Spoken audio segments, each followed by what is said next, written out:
don't know. Kind of hard to see about having a good day or see anyone having a good day, when mayhem and illness and death, you know, we're being told is around every corner. We've been told that it's around every corner. We're being told that it's around every corner.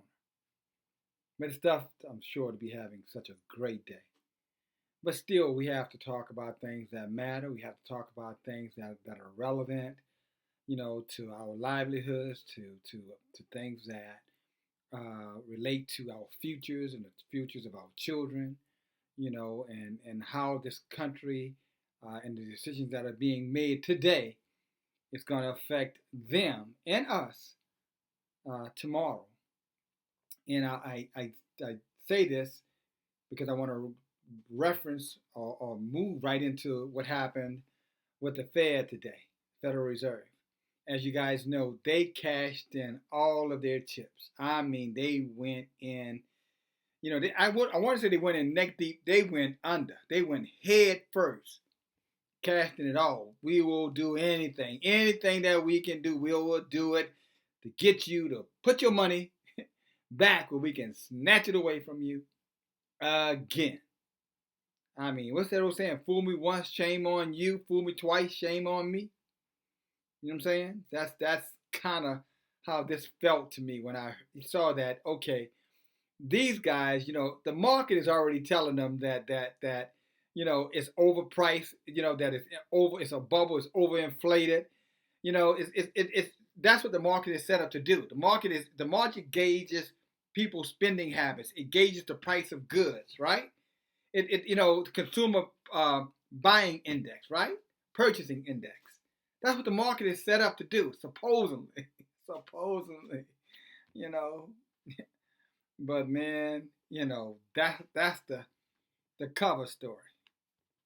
But in truth, again, you've heard me say it before.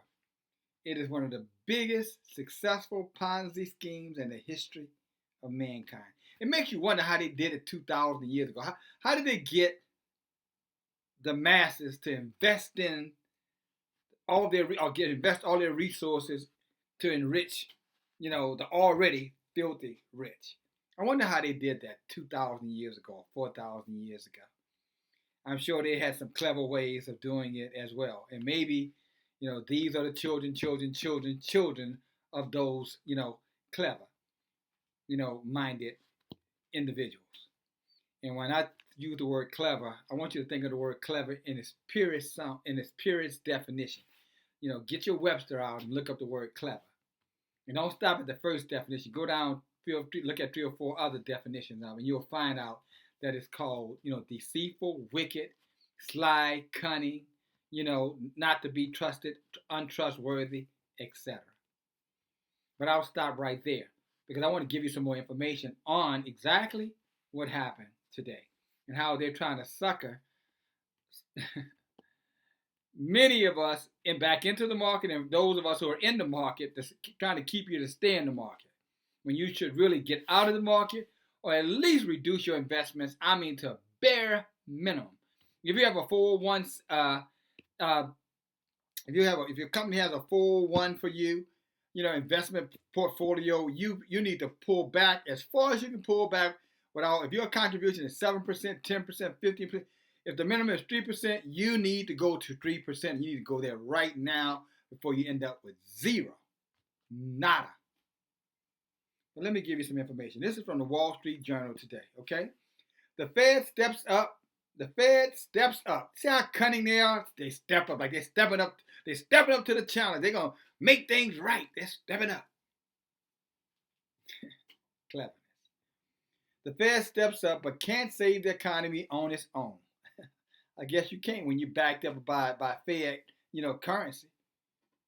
You know what I'm saying? When there's nothing backing you up but your Ponzi scheme. You follow me? Of course you can't save the economy. With what? The gold that isn't there?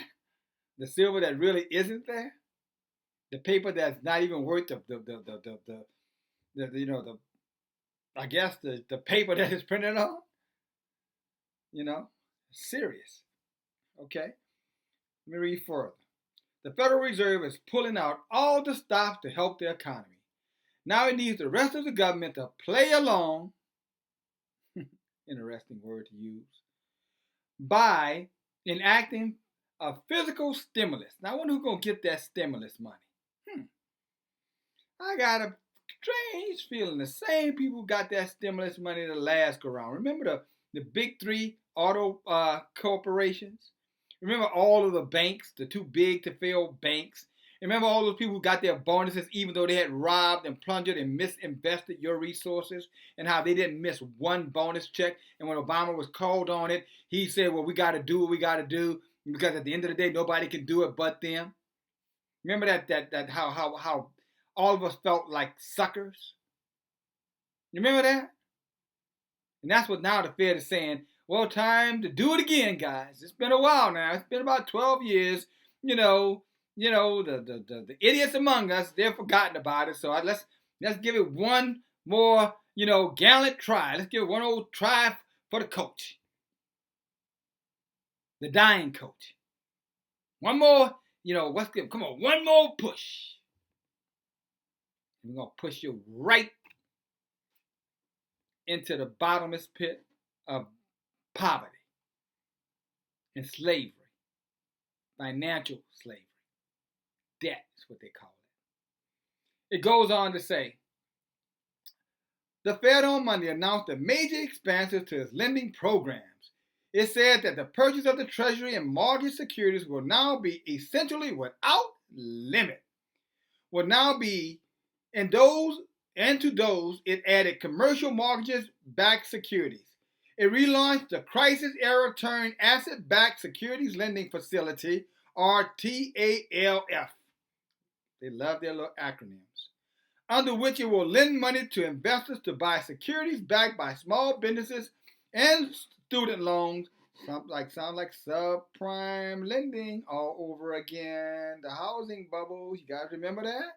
All these people got homes who could not afford homes, who had no down payment for home, and ultimately it killed the whole market. These people lost their homes, most of them, and everything else that they had put into those homes. Sounds like a repeat of the past. Don't forget, what's the saying? Those that forget the past are doomed to what? You guessed, repeat it. Let's go farther. It also moved to support large corporations by establishing facilities that will lend to investment-grade companies and buy high-grade corporate debt and U.S.-listed exchange-traded funds in the investment-grade corporate bond market. That was then, okay? But perhaps most of all, the Fed said it would soon begin a program that would support lending to small and mid-sized businesses. Now, I'm sure if the coronavirus has caused your issues, you see, let me tell you something, guys. This thing has been set up perfectly. These guys are ingenious. These are geniuses in terms of how they're just suckering everybody in. Let's push the coronavirus. Let's close down all the restaurants, all the bars, all the nail shops, all the barber shops, right? All the so-called non-essentials, right? Why?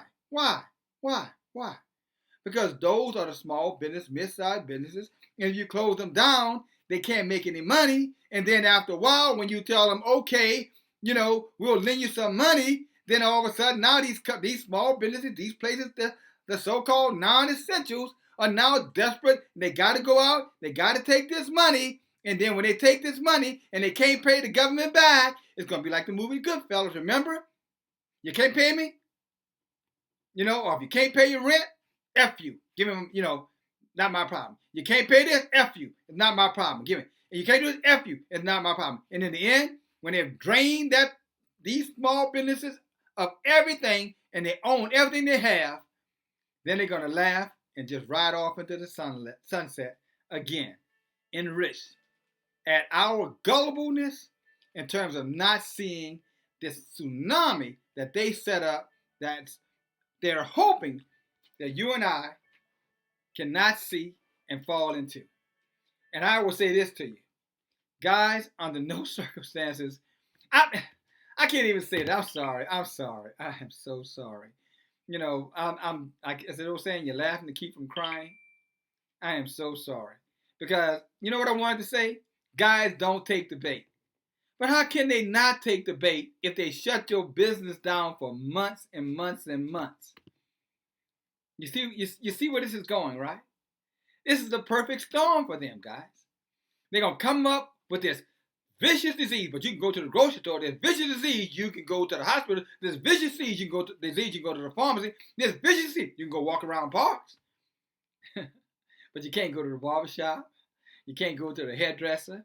You can't go to the mall. You can't go to the mall.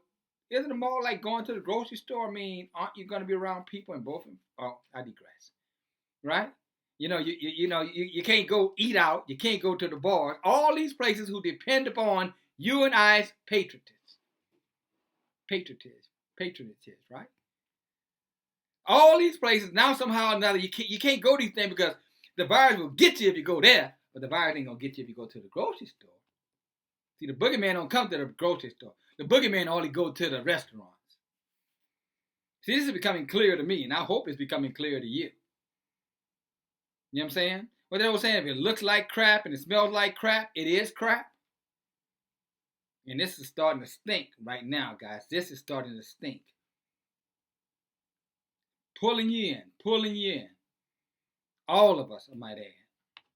He goes on. Man.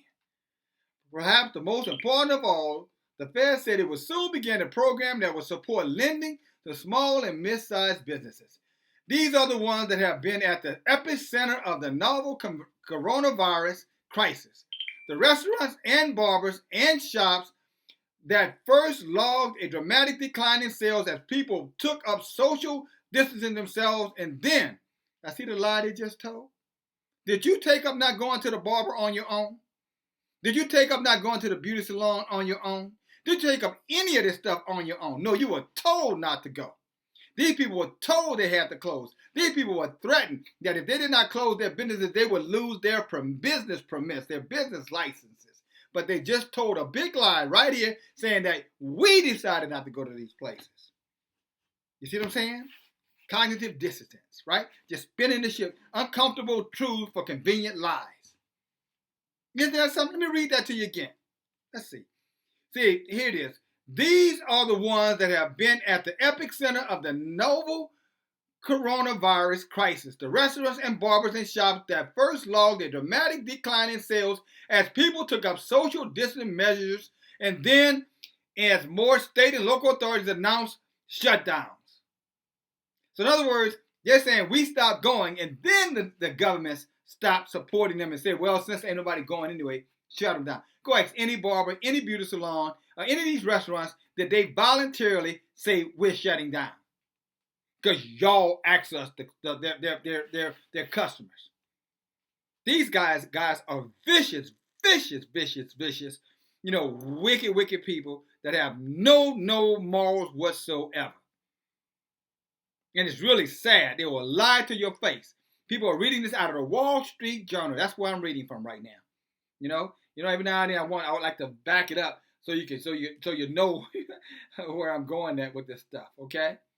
Well, but anyway, it's a Wall Street Journal article.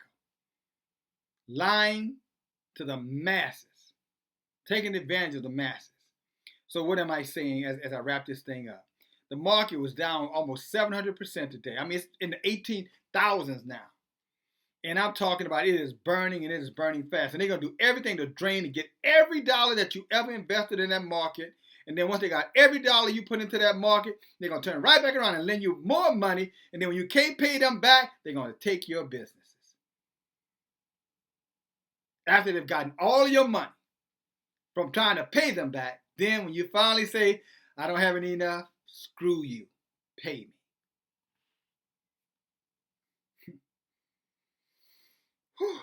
The Most High Yahuwah told us, that the wise would understand. But he said the unwise will continue to be